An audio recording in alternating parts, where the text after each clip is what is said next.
WhatsApp guys, this is Naman Pariwal from RT talks and आज मैं आपके साथ फिर से मौजूद हूँ एक नए शो के साथ परिचय, जिसका आज पहला एपिसोड है और हमारे साथ मौजूद है जयेश बॉस जो क्लब सेक्रेटरी हैं फ्लाइंग मस्टैंड्स के। सबसे पहले welcome boss to our show.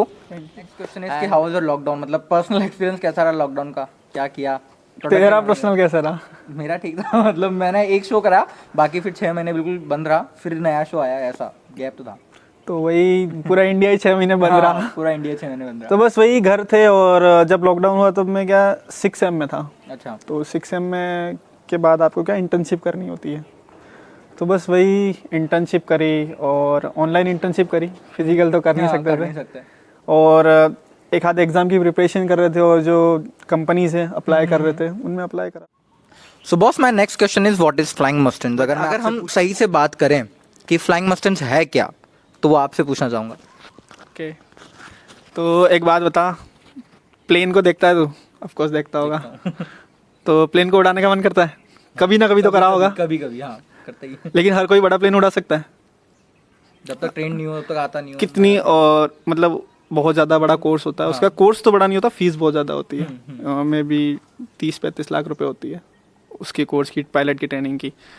तो उड़ाने का मन सबको करता है, मतलब प्लेन ऐसे देख के अच्छा फील नहीं होता कभी कभी? तो जस्ट वही कि हमारा एक ग्रुप है, हाँ हमारी एक कम्युनिटी है कॉलेज में, जो क्या करती है कि प्लेन हो गए, ड्रोन हो गए, या फिर तो ऐसा बोल कि प्लेन ड्रोन मत बोल, ऐसा बोल कि हवा में उड़ने वाली कोई भी चीज़। अच्छा। हवा में उड़ने वाला कुछ भी है जिसमें थ्योरी लग रही है, हार्डवेयर लग रहा है, सॉफ्टवेयर लग रहा है, और दिमाग लग रहा है और दिमाग लग रहा है, और उसको बनाने में इंटरेस्ट है लग रहा है कि हाँ उसके लिए ऐसा है कि एक रात नहीं सोएंगे तो भी चल जाएगा। उस लेवल तो हमारा क्या एक ऐसी कम्युनिटी है जो हम लोग मिलके प्लेन ड्रोन वगैरह बनाते हैं। तो इंडिया में अभी इसका ये स्टेटस है कि IITs में इवेंट्स होते हैं, जैसे कि अभी हम फरवरी में लॉकडाउन होने के 1-1.5 महीने पहले, लॉकडाउन होने के 1-1.5 महीने पहले एक इवेंट था IIT बॉम्बे में, टेक फेस्ट। सुना होगा, नाम तो सुना होगा।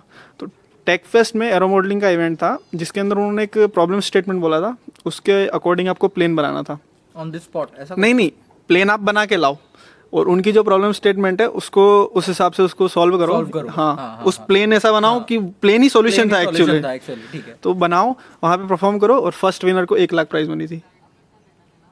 ठीक है, तो और वहाँ पे आई थी 80 टीमें पूरे इंडिया से। तो उसमें हम 5th आए थे। वाह, that's a great achievement I guess. तो उसमें 5th आए थे, तो 5000 मिले थे बेसिकली। अच्छा। उसमें क्या ऐसे था कि स्पेस था 1,50,000, फिर 30,000, फिर 5,000 थे। तो ये सीन था। उसके अलावा फिर हमने IIT कानपुर में अप्लाई करा था, वहाँ उनका एक अलग प्रॉब्लम स्टेटमेंट था, तो वहाँ भी हो गया, बट लॉकडाउन हो गया तो ट्रेन की टिकट वापस नहीं मिली, टिकट करा दी थी। तो ये सब चीज़ें हैं। और दूसरा ऐसा है कि ऐसा नहीं कि हम प्लेन ही बनाते हैं, अब हम पहले इनसे स्टार्ट करा था बेसिकली। हाँ, लेकिन स्टार्टिंग प्लेन से हुई थी। अब प्लेन हो गए, फिर ड्रोन हो गए, फिर प्लेन में क्या बहुत सारी वैरायटी होती है, बहुत सारी वैरायटी होती है। लोगों के लिए आप प्लेन समझते हैं, लेकिन प्लेन में बहुत सारी वैरायटी होती है, लोगों को पता ही नहीं होता इतनी वैरायटियाँ होती हैं। तो ये चीज़ है। और दूसरा ऐसा है कि अब UAV में जा रहे हैं। UAV पता है? UAV होता है अनमैंडेड एरियल व्हीकल, मतलब ऐसे व्हीकल जिनमें आदमी नहीं बैठता और वो चलते हैं। तो चलने वाली गाड़ी तो अभी तक आई नहीं, लेकिन फ्लाई करने वाले आ गए। जैसे कि ड्रोन भी एक UAV है। तो अपनी जो आर्मी फोर्सेस हैं, अपनी क्या सारी आर्मी फोर्सेस, उनके पास UAV होते हैं कि कोई भी चलो आगे का क्या सीन है, आगे 1 किलोमीटर पे क्या सीन है, तो कैमरेज वगैरह लगा के वहाँ देखते हैं कि भाई वहाँ का क्या ग्राउंड रियलिटी क्या है। हाँ। वो अपने पास आती है। तो UAV से आती है, और उसमें क्या है कि टूट भी गया तो क्या हो जाएगा, पैसा चला जाएगा, इंसान तो नहीं जाएगा। एक बंदा वहाँ झाँक के देखे और एक बंदा एक ऐसे यहाँ बैठे बैठे देख ले, दोनों में डिफरेंस है कि नहीं? तो अब हम UAV वगैरह में जाने का सोच रहे हैं, नए नए बनाने की। उसमें क्या UAV में क्या प्रॉब्लम्स बहुत रहती हैं, और इंड्योरेंस, जैसे कितना टाइम उड़ेगा, कितना दूर जाएगा, डिफरेंट चैलेंजेस हैं, तो उन पर वर्क कर रहे हैं। कितना उड़ सकता है, मैक्सिमम कितना, हाँ कितनी हाइट पे जाएगा, सब कुछ फिक्स होता है। तो उन प्रॉब्लम्स को सॉल्व करने पे काम कर रहे हैं। तो बस यही है। तो बॉस, अचीवमेंट्स आपने भी सारे बताई दिए अपने। क्लब मतलब क्या करता है ये भी आपने पूरा क्लियर कर दिया। Now my next question to you is कि कौन कौन सी ब्रांचेस के स्टूडेंट्स हमें ज्वाइन कर सकते हैं, आपके क्लब को ज्वाइन कर सकते हैं? कि एक पर्टिकुलर ये कि एरोनॉटिकली ज्वाइन करें, कोई भी कर सकता है? बट जिसको आना है ना, वो अपने मन से ही आएगा। जो बिना मन नाम के लिए आ जाएगा वो थोड़े दिन रह के चला जाएगा। ट्रायल लेके चला जाएगा। हाँ, उसकी बस की नहीं है ना, वो उसे पता चल जाएगा थोड़े दिन में। और सेकंड थिंग जो ये है कि कौन कौन से ब्रांच के बच्चे ज्वाइन कर सकते हैं। बात बता, प्लेन तूने देखा होगा, ऑफ कोर्स देखा होगा।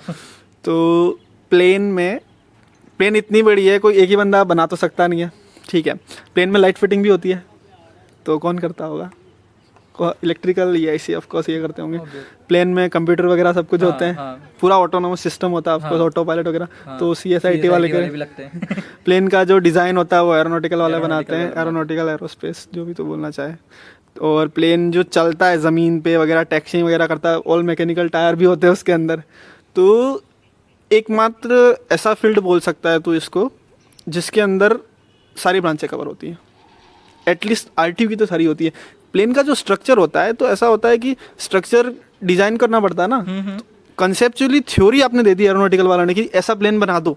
अब कंसेप्चुअली जब मटेरियल लेवल पे जाओगे तो सिविल वाला बनाएगा ना, कि कैंटिलीवर इधर से बनेगा, इस विंग पे इतना लोड पड़ेगा। अब वो तो फिर वो क्या है, जो एरोस्पेस वाला होता है इसको बेचारे को ये भी सीखना पड़ता है, लेकिन कर सकता है सिविल वाला, कोई दिक्कत नहीं। और करते हैं ऑफ कोर्स, सारे लोग यही करते हैं, सारे लोग मिलके करते हैं, एक जना थोड़ी बना सकता है। कोई पर्टिकुलर डिपार्टमेंट डिवाइडेड नहीं है, सब मिलके काम करते हैं। हाँ, एरोनॉटिकल एरोस्पेस ये है कि ये डिज़ाइनिंग पे फोकस करते हैं, सॉफ्टवेयर डिज़ाइनिंग। तो अपने यहाँ पे तो मैं ये बोलूँगा कि अपने RTU में जितनी भी ब्रांचें हैं ना, अपने UD में, वो तो सारी आए तो भी कोई दिक्कत नहीं है, बस सबके वर्क हैं। अब क्या है कि इसमें चीज़ों की लिमिटेशंस है। तो जैसे कि ड्रोन होता है, तो ड्रोन में क्या होता है कि एक फ्लाइट कंट्रोलर होता है, जो उसका ब्रेन होता है बेसिकली। उस ब्रेन में पूरी कोडिंग होती है, पूरी कोडिंग, बिना कोडिंग वो चलेगा ही नहीं। अच्छा।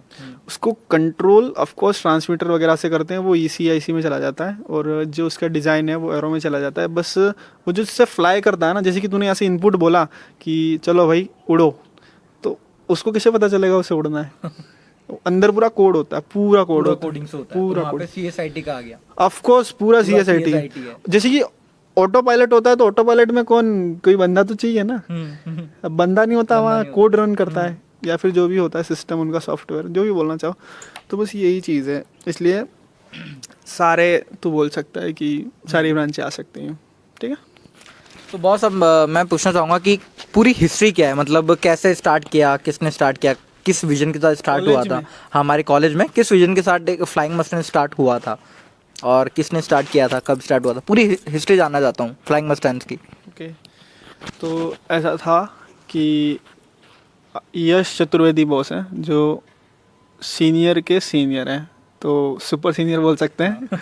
तो सुपर सीनियर बॉस हैं यश चतुर्वेदी, EC के थे वो जब सेकेंड ईयर में थे तब उन्होंने स्टार्ट करा था, मतलब तो 2016 या 15 जो भी है, 2018 में पास आउट हो गए थे वो, तो तब उन्होंने स्टार्ट करा था।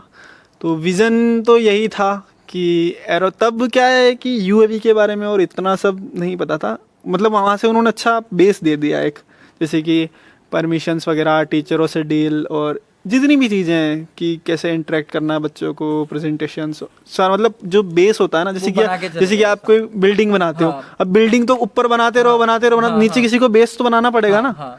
तो जो बेस है वो बना के चले गए, अब बिल्डिंग हम बना रहे हैं। तो बस वही सीन है, तो उन्होंने स्टार्ट करा था, और विज़न उस टाइम तो यही था कि इंटरेस्ट वाले लोग थे तो वो कर रहे थे, दैट्स ऑल। तो हॉबी पर्पस भी होता है किसी का, आप किसी को एरो मॉडलिंग क्या है कि एक बहुत अच्छे लेवल पे हॉबी पर्पस है, जैसे अपने इंडिया में तो नहीं है, आउट ऑफ इंडिया बहुत सारे लोग जैसे फ्री होते हैं तो क्या करते हैं कि चलो यार फैमिली वाले फ्री हैं, चलो अपने खेत हो गया, जो भी बोला, ग्राउंड जो भी बोले, वहाँ जाके प्लेन उड़ाते हैं, ड्रोन उड़ाते हैं, टाइम पास कर, हाँ वहाँ प्लेन उड़ाते हैं, हाँ, ओके, अमीरों की हॉबी है बेसिकली। तो ये बोल सकता है, ठीक है। Boss, my next question to you is कि एक फ्रेशर है, अगर हम एक फ्रेशर को देखें तो फ्रेशर क्यों ज्वाइन करेगा? और आपने जैसा आंसर तो आपने दे दिया, अगर उसका इंटरेस्ट होगा वो ज्वाइन करेगा, नहीं होगा तो चला जाएगा, ठीक है, ये बहुत आसान आंसर है। बट फिर भी कि क्या क्या स्किल्स सीखने को मिलती है, क्या प्रोफेशनल वर्ल्ड में, कॉर्पोरेट फील्ड में उसको क्या कैसे मदद कर सकता है फ्लाइंग मस्टैंड? ठीक है, तो देखो फ्लाइंग मस्टैंग का ऐसा है हमारा कि अब सॉफ्टवेयर बेस पे भी आ गए हम, तो अब देखो, अब डिज़ाइनिंग वगैरह का भी ज्वाइन कर लिया है हमने साथ में, मतलब वो डाल रहे हैं, अभी तक पूरी तरह डरा नहीं है, लेकिन जिसको आता है वो डाल रहे हैं। और दूसरी चीज़ ऐसा है कि देख, फ्लाइंग मस्टैंग में जो बच्चे आते हैं एरोनॉटिकल के, एक एग्जांपल देता हूँ, एरोनॉटिकल नहीं बोलूँगा, एरोनॉटिकल चल ठीक है, एरोनॉटिकल के जो बच्चे आते हैं उनका ऐसे रहता है कि अगर वो स्टार्टिंग के 6 महीने सही से आए और जो यहाँ पे बताया जाता है या उस चीज़ के लिए पढ़े ना, तो उनके 3rd सेमेस्टर का एग्जाम ऐसे ही निकल जाता है। इतना प्रैक्टिकल नॉलेज यहाँ पे हो जाता है। अच्छा, 3rd सेमेस्टर पढ़ने की जरूरत ही नहीं है। हाँ, एरोनॉटिकल के एटलीस्ट पढ़ने की जरूरत नहीं है। मेहनत तो ऑफकोर्स उनको करनी पड़ेगी, लेकिन उन्हें कुछ भी नहीं आ रहा तो हम बता देंगे, मेरे साथ वाले बता देंगे, जूनियर बता देंगे, जो भी चीज़ है ये। और दूसरा ऐसा है ना कि देखो कि तूने एक चीज़ नोटिस करी कभी कि 95% तब इंजीनियरिंग स्टूडेंट एक बार ड्रोन बनाते हैं। बनाते कि नहीं बनाते? तूने भी कभी ना कभी तो सोचा होगा लाइफ में, यार ड्रोन बनाते हैं, सोचा कि नहीं सोचा? स्टार्टिंग में सोचा ही था। तो ऐसे लोग भी खूब आते हैं, जो उसमें क्या होता है, बहुत थोड़े लोग करते हैं, नहीं होता चले जाते हैं। ठीक है। 100 लोग आते हैं ना, तो लास्ट तक 10 लोग बचते हैं, 10 भी नहीं 5 बचते हैं, ऐसा मान ले, फिल्टर हो जाते हैं। मेहनत नहीं करना चाहता कोई थोड़ा सा मनी का इशू हो जाता है, तो थोड़ा सा कि इंटरेस्ट कम हो जाता है, किसी की कोई दूसरी प्रॉब्लम आ जाती है, किसी के गोल्स चेंज हो जाते हैं, जैसे कि तूने देखा होगा लोगों के गोल्स चेंज हो जाते हैं टाइम टू टाइम, कई बार हो जाते हैं, बहुत सारों के हो जाते हैं। तो बस वही है कि फिर क्या, लोगों को जैसे इंटरेस्ट आना स्टार्ट हो जाता है ना, फिर वो छोड़ते नहीं है। फिर छोड़ते नहीं है। तो वही है इंटरेस्ट, हमारा सिर्फ इतना एजेंडा है, इंटरेस्ट वाला कोई भी बंदा है तो वो छूटे नहीं, दैट्स ऑल। अब वो 500 में से 5 हो, चाहे 500 के 500 हो, कोई दिक्कत नहीं है। इंटरेस्ट है तो आओ, कोई छूटना नहीं जाए। कि ऐसा नहीं हो जाए कि कोई इंटरेस्ट वाला भी है और उसे बेचारे को पता ही नहीं कि ऐसा कुछ भी चलता है कॉलेज में। तो फिर वो इसीलिए बना रहे हैं। हाँ, तो फिर वो एक क्या बाद में पता चलता है, कुछ ऐसे होते हैं जो सेकंड ईयर में आते हैं, ऐसा बोलते हैं बॉस हमको अब आना है। पहले पता नहीं था या लेट हो गए? पहले फर्स्ट सेमेस्टर हो गया तो सोचते हैं सेकंड से जाएंगे, सेकंड में फिर क्या होता है, फर्स्ट ईयर के साथ वो बैठ नहीं पाते हैं, सेल्फ ईगो एक्सेट्रा वगैरह, कुछ को ये कुछ ऐसे है वैसे है, कुछ बोल दिया, ये चीज़ें होती हैं। और कुछ एडजस्ट भी हो जाते हैं, कुछ इन चीज़ों को साइड रख देते हैं कि भैया सीखना ही है। तो वो है पैशन होता है वो सब चीज़ें। और दूसरा ऐसे है कि तो पता भी नहीं होता लोगों को, एक तो ये रीज़न हो गया। तो अपना मेन काम है कि चलो बता तो दें एटलीस्ट, कि भैया कोई कॉलेज में पहले दिन आ रहा कि हाँ यार मेरे कॉलेज में चलो रोबोटिक्स क्लब है, मेरे कॉलेज में टेक्नाइट्स क्लब है, मेरे कॉलेज में ये है, मेरे कॉलेज में वो है, मेरे को किस में जाना है, मेरे को कोडिंग करनी है, चलो मेरे को टेक्नाइट्स में जाना है। हाँ, चलो मेरे को इसमें इंटरेस्ट है, मेरे को इसमें जाना है। स्टार्टिंग में बच्चे कंफ्यूज रहते हैं, तो सब में चले जाते हैं, लेकिन 1 महीने 1.5 महीने फिल्टर हो जाता है, उन्हें पता चल जाता है कि चलो यार ऐसा है कि कोड में मेरा ज़्यादा हाथ नहीं बैठ रहा और मेरा अभी पेट्रो का है या फिर सिविल का है, चलो मेरे को इसमें ज़्यादा लेवल तक जाना भी नहीं है, तो मैं मास्टर बिल्डर में चला जाता हूँ। तो ऐसे अपने आप हो जाते हैं वो।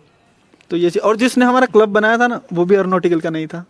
अच्छा, यश चतुर्वेदी वो भी एरोनॉटिकल के नहीं थे, वो दूसरी ब्रांच के थे। हाँ, बट उनका इंटरेस्ट था। तो मतलब उसके बाद आए शुभम बोस, विक्रांत बोस। तो विक्रांत बोस एरोनॉटिकल के थे, शुभम बोस सिविल के थे। तो ये है। तो मतलब ब्रांच का इतना कोई इशू नहीं है। लगभग सभी ब्रांचेस यूज आ रही हैं यहाँ तो, है ना? आप कोई सी ब्रांच हो। बॉस, यही मेरा नेक्स्ट क्वेश्चन रहेगा कि अगर कोई एक फ्रेशर आ रहा है, ठीक है, और वो इतने सारे क्लब्स देखता है कॉलेज में, अब उसको किस में जाना है उसे पता नहीं होता। तो स्टार्टिंग में आपने कहा 1-1.5 महीना जाएगा, सब देखेगा। आपकी तरफ से एक नंबर बता दो, नाम मत बताओ क्लब के, बस नंबर बता दो कि यार इतने क्लब तुम ज्वाइन कर सकते हो। मतलब क्योंकि टाइम, हमें पढ़ाई भी करनी है, एकेडमिक्स भी, ये सारी चीज़ें, कॉलेज लाइफ एंजॉय भी करना है। तो एक होता ना कि हाँ स्टैंडर्ड कि हाँ इतने क्लब ज्वाइन कर लो अगर इंटरेस्ट है तो। ठीक है, तो देखो ऐसा है कि कुछ लोग ऐसे होते हैं जो खतरनाक टाइम मैनेजमेंट करते हैं। हाँ। अपने सोसाइटी में होते हैं आसपास। हाँ।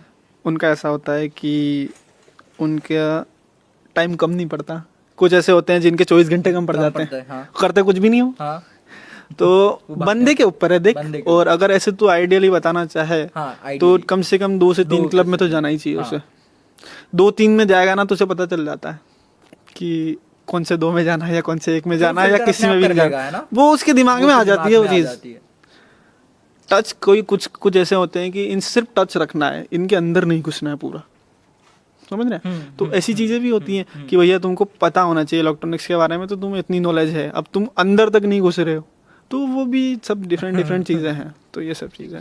बॉस, एक स्पेशल क्वेश्चन है जो मैं आपसे पूछना चाहूँगा, हर इंटरव्यू में पूछना है मैं, कि as you are final year senior, हम सबके सीनियर हैं आप, तो आप ये 4 साल की जो जर्नी है उससे अपने फ्रेशर्स को जो अभी फर्स्ट ईयर में आए उनको क्या टिप्स देना चाहते हैं कि कैसे करो, क्या करो, कितना करो, मतलब जो भी आप कहना चाहते हो, कोई टिप्स देना चाहते हो फर्स्ट ईयर को? ओके, तो देखो ऐसा है कि कॉलेज से जाते हैं तब बहुत सारी चीज़ें होती हैं। कंपनी में जाओगे तो रिज्यूम चाहिए, कंपनी की गेट तक पहुंचने के लिए नंबर्स चाहिए, गेट के अंदर पहुंच गए फिर आपको स्किल्स चाहिए, तो बहुत सारी चीज़ें मेंटेन करके रखना पड़ता है।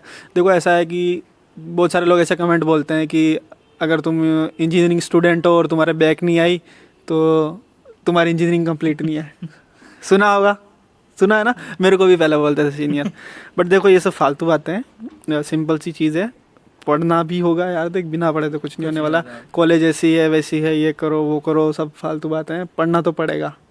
मतलब ऐसे नहीं कि 10 CGPA ले आओ 9 ले आओ, 7.5 7 8 तक 7 8 तो चलानी पड़ेगी, 7 तो चलानी पड़ेगी। कंपनी के अंदर भी जाना है ना, हाँ। तो वहाँ के गेट तक तुमको वो 7 पहुँचा देगी, फिर अंदर तुम्हारी स्किल्स तुमको ले जाएगी। काम आएंगी, तो सारी चीजें मेंटेन करके सारी तो नहीं हो पाती लोगों से कई बार, हाँ, मतलब लेकिन ट्राई कर सकते हैं एग्जैक्टली। फ्रेंड्स भी हो जाते हैं फिर। तो ये सब चीज़ें हैं। और क्लब में 1-2 क्लब, बाकी मैं एक चीज़ बोलूँगा कि एक क्लब तो सबको ज्वाइन करना ही चाहिए मिनिमम। अगर तुम एक में भी नहीं जा रहे तो तुम कॉलेज में एक कॉलेज का एक अच्छा गोल्डन पार्ट है, उसको मिस कर रहे हो। क्लब, हाँ, कॉलेज का एक अच्छा गोल्डन पार्ट ही तो है, तुम उसको मिस कर रहे हो। एक में तो जाओ, मैं किसी का नाम नहीं ले रहा, जिसको जहाँ जाना है जा सकते, सब अपने ही है, सब अपने ही, सब अपने ही अपना है, पूरा क्लब अपने। तो ये चीज़ है, तो किसी भी एक में एटलीस्ट जाना चाहिए। So that's all from our side. मैंने फ्लाइंग मस्टैंड्स के इंस्टाग्राम हैंडल्स, यूट्यूब हैंडल्स सब नीचे दिए हुए डिस्क्रिप्शन में, जाओ जा करके उनको सब्सक्राइब कर लो, ठीक है, और इंस्टाग्राम आईडी को फॉलो कर लो। वहाँ पे बहुत सारी चीज़ें डले हुए, बहुत कंटेंट डला हुआ है, आप इनके फोटोज़ देख सकते हो, आप इनकी वीडियोज़ देख सकते हो, आपको आइडिया लग जाएगा कैसे काम होता है, क्या काम होता है। एंड बॉस कुछ बोलना चाहोगे? लाइक शेयर सब्सक्राइब तो कर ही देना यार, वो तो तुम कर ही दोगे, उसमें तो वो बताने की थोड़ी ज़रूरत है। और दूसरा ऐसा है कि हाँ, वो इंस्टाग्राम, अगर किसी को कुछ डाउट हो ना तो इंस्टाग्राम वगैरह पे कांटेक्ट कर लेना, तुमको मैसेज कर देगा कोई ना कोई। हाँ। मैं नहीं तो कोई जूनियर वगैरह सब। और बाकी तो कमेंट करो और लगा इंटरव्यू ये बताओ। हाँ, और एक और चीज़ कि अगर तुम्हारे पास कोई नया आइडिया है कॉलेज में किसी क्लब से रिलेटेड, तो वो भी कमेंट कर दो। हाँ, वो भी बन, देखो कॉलेज में क्लब भी कभी ना कभी बने हैं, तो कोई नया भी बना देंगे अगर इंटरेस्टेड होंगे तो। ऐसा नहीं है कि जो इतने हैं वही चलेंगे, तो ये कर सकते हैं। अगर आपके पास कोई भी नया आइडिया हो क्लब का तो आप नीचे कमेंट सेक्शन में बता सकते हैं, we will go through it, ठीक है, हम सब डिस्कस करेंगे। उसके बाद जब आप कॉलेज खुलेंगे तब इसके ऊपर डिस्कशन होगा कि अगर एक कम्युनिटी साथ आती तो बिल्कुल करेंगे। And thank you boss for your time, thank you ये अपॉर्चुनिटी देने के लिए हमें कि हम फ्लाइंग मस्टैंड्स को रिप्रेजेंट कर सकें। Thank you boss and have nice day guys. Like share and subscribe the channel और बने रहिए दूसरे एपिसोड के साथ। फिर से हाजिर होंगे दूसरे एपिसोड में और बताएंगे नए नए क्लब्स के बारे में। Good bye.